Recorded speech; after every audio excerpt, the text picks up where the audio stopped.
Мій набір інструментів не ідеальний. Дещо подобається, а дещо не раджу купувати. Я поділюся з вами своїм досвідом. Розповім про кожен інструмент окремо, чим користуюсь постійно, а що виявилося марною покупкою. Який мінімальний набір інструментів потрібен для створення прикрас? На мою думку, це мають бути кусачки, плоскогубці або тонкогубці, в ідеалі 2 пари, та круглогубці, якщо плануєте працювати з пінами. Постає питання, де це все придбати. Якщо бюджет дозволяє, можна одразу взяти повний комплект інструментів. Наприклад, як от на цьому фото. Або окремо кожен інструмент відомого бренду. За таку ціну якість має бути відповідною. Свої ж інструменти я купувала в різних місцях. Кусачки я знайшла у звичайному гіпермаркеті, приблизно за 80 гривень, а решту в наших онлайн-магазинах для творчості. Зараз я вже освоїла тему і хочу замовити щось там на пробу. Якщо ви вже купували там інструменти, поділіться своїм досвідом в коментарях.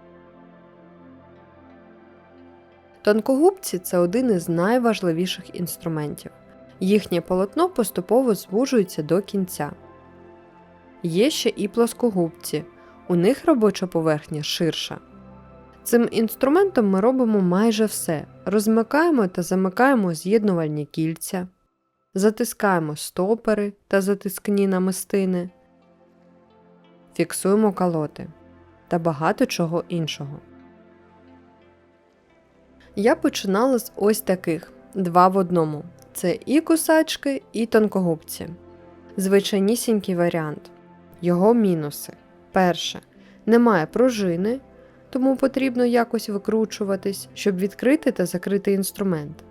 Друге. Через насічки на полотні можуть залишатися сліди на фурнітурі. Але на старті я ними робила абсолютно все. Навіть і зараз можу брати їх в роботу.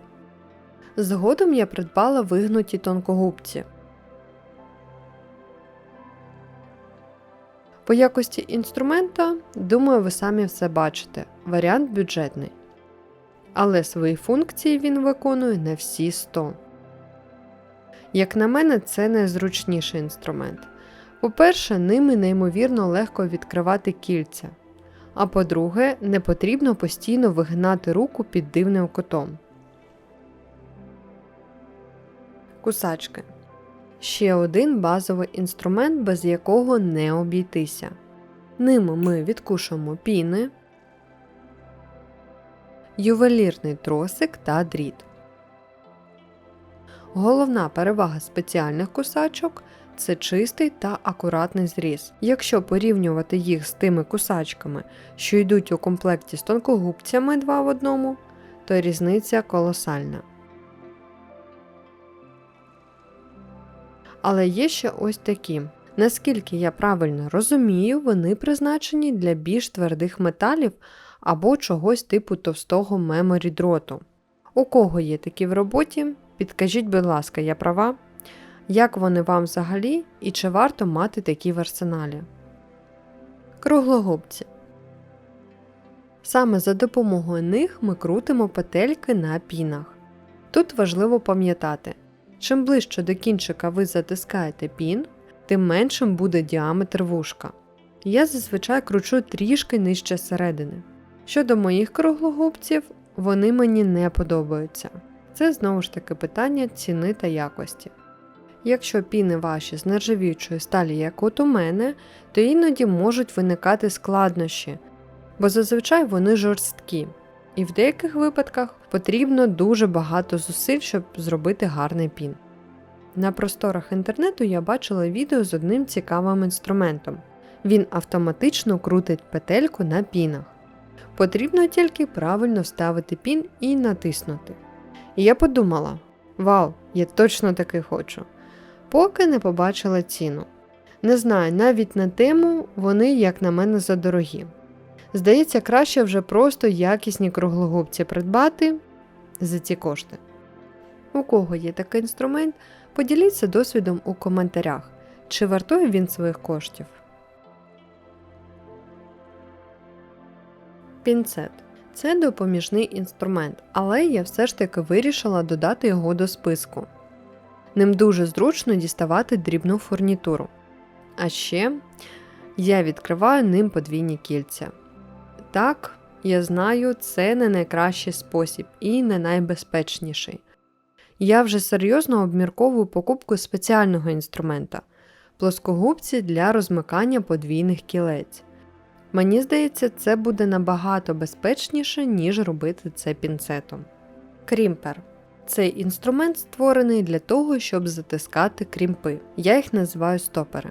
І на виході отримувати маленький акуратний крімп. Але по факту в мене нічого не виходить. По-перше, якщо крімп меншого розміру за отвір, то нічого не вийде. По-друге, я використовую зазвичай крімпи не з нержавіючої сталі, бо ховаю їх потім затискну намистину. І від цього інструмента вони часто просто розпадаються навпіл, або ось так, як зараз. Тому цей інструмент я не використовую. Забагато нюансів. Мені звичніше і спокійніше, коли стопер просто затиснутий плоскогубцями. Існує ще такий крімпер. Він при затисканні одразу формує зі стопера намистинку, яка стає майже непомітною в прикрасі. Але коштує такий інструмент чимало, тому я поки не наважуюсь на таку покупку. Хочеться бути впевненою, що він точно мені потрібен.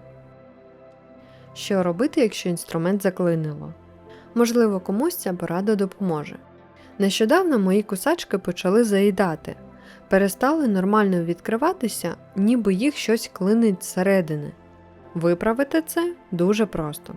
Потрібно капнути крапельку мастила, у мене це ВД-40, прямо в центральний механізм, де інструмент прокручується. Далі я підкладаю паперовий рушник і починаю активно розробляти інструмент. Відкривати і закривати його багато-багато разів. Ви побачите, як разом із маслом виходить іржа та старий бруд. Я постійно пробираю це все серветкою і повторюю процес декілька разів, поки масло не витече. На це потрібен час, тому не лякайтесь, якщо масло буде все витікати та витікати. Треба дочекатись. Після цього інструмент знову працює як новенький. Про інструменти розказала, але на моєму каналі є ще огляд фурнітури. Кому цікаво, залишу посилання на відео в описі. А я дякую вам всім за перегляд. Якщо відео сподобалося, ставте лайк і підписуйтесь на канал. А я бажаю вам гарного та творчого настрою.